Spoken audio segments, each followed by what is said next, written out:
What is going on, everybody? Welcome back to the greenhouse and welcome back to the channel. So thank you for watching. Today we're going to do a little overview on what is to come next in the greenhouse, what we're going to be working on, and what we got to do to get it finished. And then we're also going to finish the beetle log. If you guys did not see the beetle log, I'll link the last video up here so you can go check it out. We have a few things to talk about with that as well. And then we also are going to find a spot for this awesome Bromeliad behind me, Bromeliad. And we're going to find a spot for that and talk about where we got it. Super awesome. So make sure you subscribe to the channel. Make sure you like the video. You guys know the deal. Let's jump right into it. All right, guys. So I mentioned I want to do a little overview of the greenhouse. If you want to see what we did to get to this point, make sure you go watch my old videos and check it out.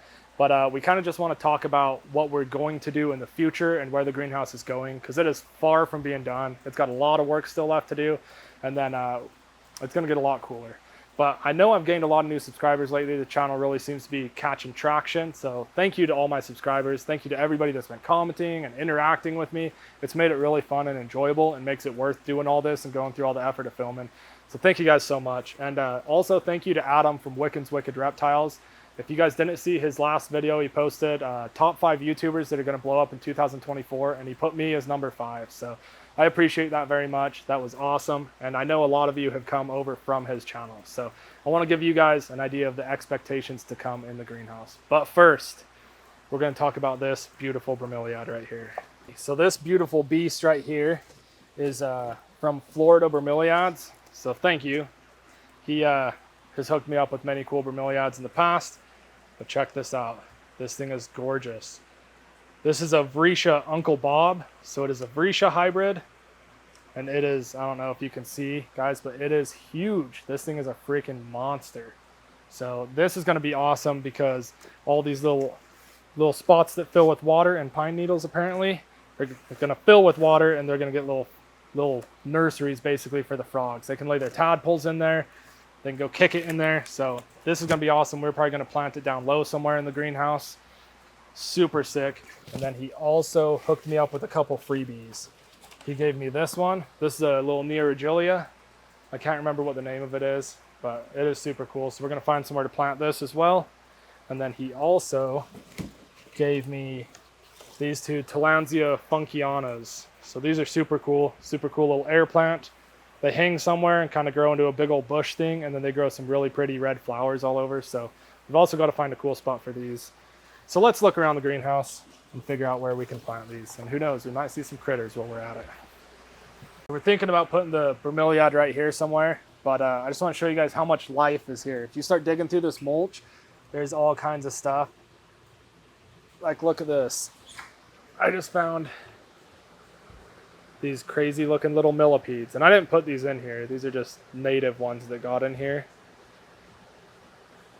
Not sure if you're even going to be able to see them, but yeah, super cool little millipedes. People always ask what the frogs eat. There's so much stuff in here. If you dig through this, there's like fruit flies, little spiders, millipedes, all kinds of stuff. Like, even just dig up a spot this big, you'll find like 5 things alive. But anyways, let's plant the Bromeliad. Something like this maybe. Super sick. We got it planted right here. I think this is an awesome spot for it. It looks beautiful, and the frogs should love it. So one thing with Bromeliads is they can rot if the base of them stays wet for too long. So it looks like it's planted in the dirt, but it's kind of propped up on a stick to where the roots are just like in kind of a pile of mulch, you know? So I think it'll do great here. Let's shimmy some of these leaves back on around it, make it look all nice and pretty. Only thing is, in the process of that, we have to relocate this beautiful little Begonia amphioxus because it was in the way. So let's go find a spot to plant this, and then we can talk about all the things we're going to do in the greenhouse.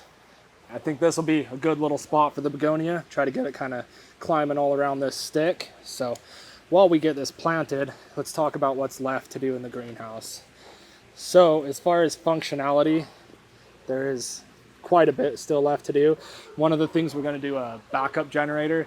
We already have a generator and a thing that like notifies me if the temperatures go down too far or something, but we still have to hook things up manually, and it's just not a good long-term solution. So probably should have prioritized a backup generator way sooner, but the next thing we're going to do is install that. So it'll have an automatic transfer switch.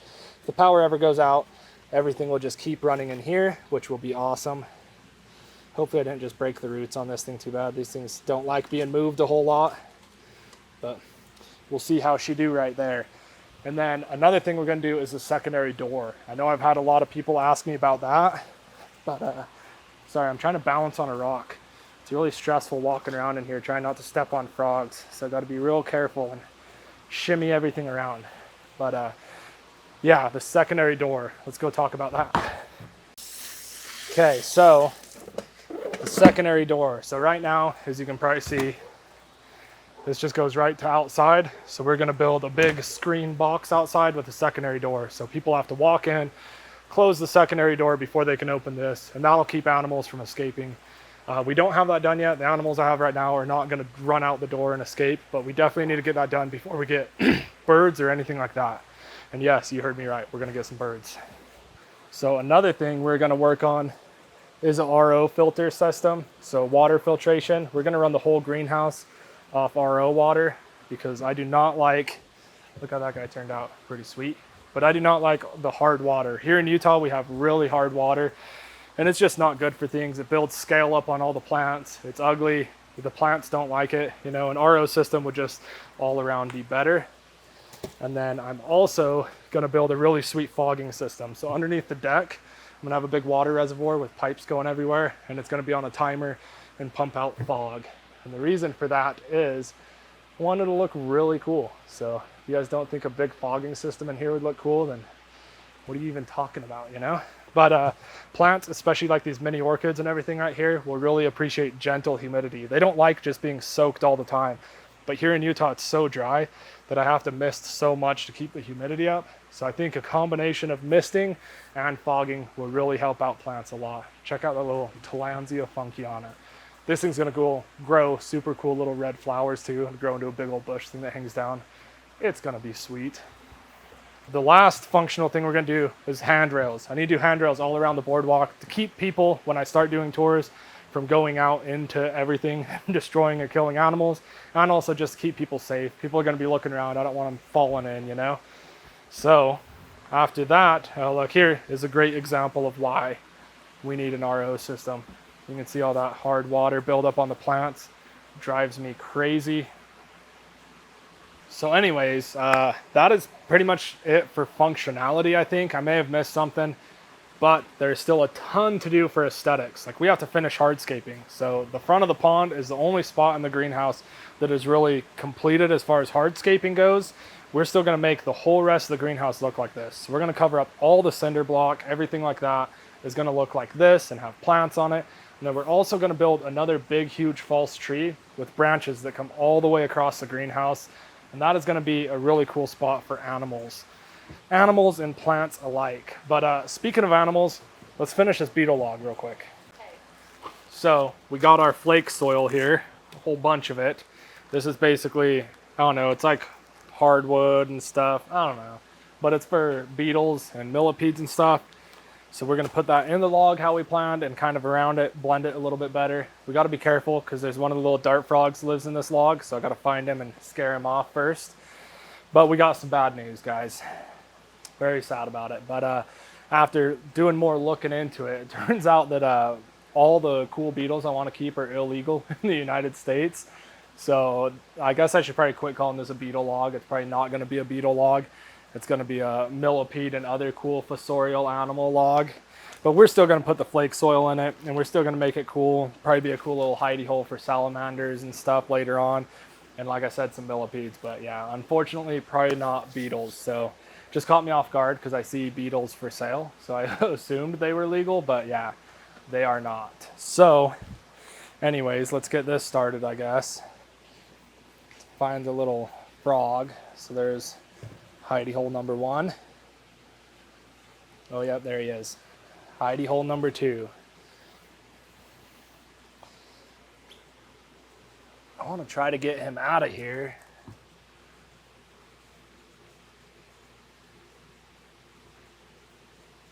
Where'd he go?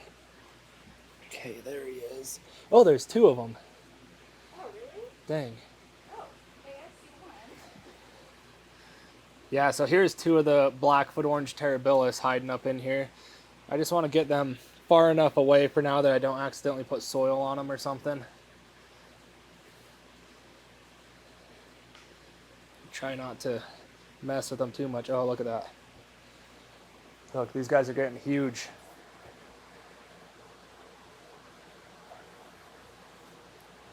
Super cute little fellas, but I do not want to hold them really. I just want them to scurry out of the way.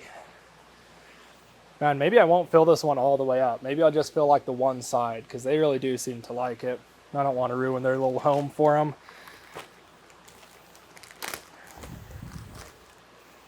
Man, I should probably like moisten this soil first. Man, it'll be all right. No, don't go back. Oh man, he just literally went right back inside of there. All right, guys, this is gonna be a problem.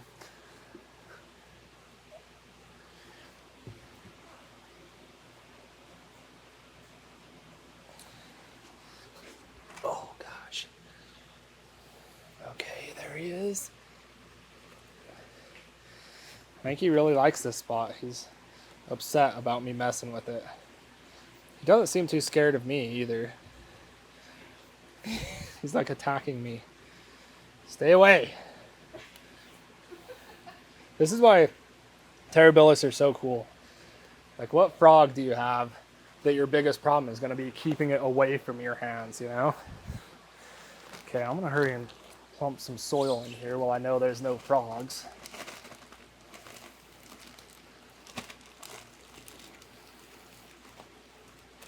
I think this is all the soil I'm going to put inside of these because the frogs really seem to like them being little open hides that they can go into. So I want to leave a lot of space, and there's little holes right here where they can climb in and out.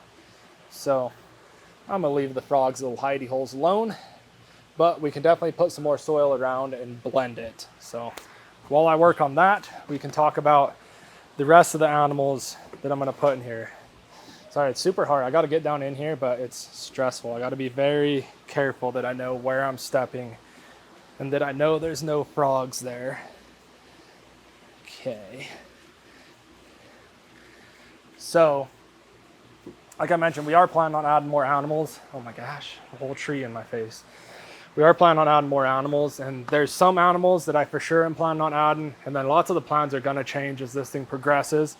Because we're always going to do what we think is the best fit for it, you know? I'm not going to put something in here just because I originally planned on it. If as things progress, it turns out not to be a very good fit, then it's just not a good fit. So a lot of you that have been following me for a while probably already know that. But originally we planned on adding lots of different birds, like finches and stuff. But now I think I'm planning on adding one or two really cool birds instead of a lot of little ones. I plan on adding a curl-crested aracari, which is like a little miniature toucan. It is a super cool bird. And then I may do like a couple pairs of some tropical tanagers or something also, but not a lot of little birds. And one of the reasons why is I don't want a bunch of little birds in here crapping all over the place. And I think one really cool bird would be better anyways. So other things I plan on adding, definitely more frogs. I want to add more dart frogs. So I am not decided on which species yet though. So I'm thinking one more species of dart frogs. I don't want to add a bunch of different ones, but I do want one more species. So let me know in the comments what you guys think I should add. I really want to add some rounded tomea or something, but I'm just nervous about adding dart frogs that are that small because the Terribilis are not small and they may just absolutely beat them up or cause problems. So I don't know. Let me know what you guys think would work. If you guys that are experienced with dart frogs think rounded tomea would work, definitely let me know in the comments because I would love to do that, but undecided on it for sure. So other things, sorry, I keep getting distracted. We got this little dart frog right here just still watching me. He doesn't even care that I'm right here working on stuff. He's just mad I'm messing with his home. But other things I'm thinking about adding are like some anoles. I want to add some cool anoles. I really want to add Anolis roquette macubas, if I'm pronouncing that right, but they are super sick. And some other geckos and stuff like that. I'm going to eventually add my blue day geckos into here. And yeah, a lot of little things like that. I want to add glass frogs, Philomedusa bicolor frogs. I would love to add Craspidopus. And yeah, I'm also still open to suggestions too. But like I said, things are going to kind of change as things progress here and everything changes. But yeah, this is very uncomfortable. So let me finish this and then we can finish talking about it. All right, our little fossorial log is complete. It looks much better now that it's blended. I'm sad I can't call it a beetle log anymore, but hey, we got to follow the law and do things right, you know? So now I'm just scattering some leaves around. But one thing I mentioned earlier, we're going to build a big false tree. I didn't really explain it, but right here, it's going to be like a huge tree trunk up against the wall there. It's going to come all the way up, and then I have big, huge cork tubes, and I'm going to make them look like big tree branches that come all the way across the boardwalk. So that's going to be super awesome. And then we're going to build a lot of like jungle vines and different types of driftwood and different types of structure all over the greenhouse. So it'll have a lot of structure. Plants will be able to vine up and grow all over everything. It'll give lots of hiding places and perches for animals. But that's kind of how we're doing this. We're building the ecosystem as we go. And as I see empty spots fit for critters, we're adding the critters. But right now, I feel like we're pretty stocked up on animals. I need to kind of finish hardscaping and make more space and more hiding spots before we add too many more animals. So that is what we are gonna do. All right, guys, that is gonna be it for this video. So if you haven't already, make sure you subscribe to the channel. Thank you for all the support. I really appreciate everything. And stay tuned, we got some cool videos coming out soon. I'm gonna measure the UVB in the greenhouse, or see if we get UVB in the greenhouse and solve the whole UVB through plastic debate. And then we're gonna do a plant update, and we're gonna keep working on this awesome project. So make sure you are subscribed, and thank you all for the support.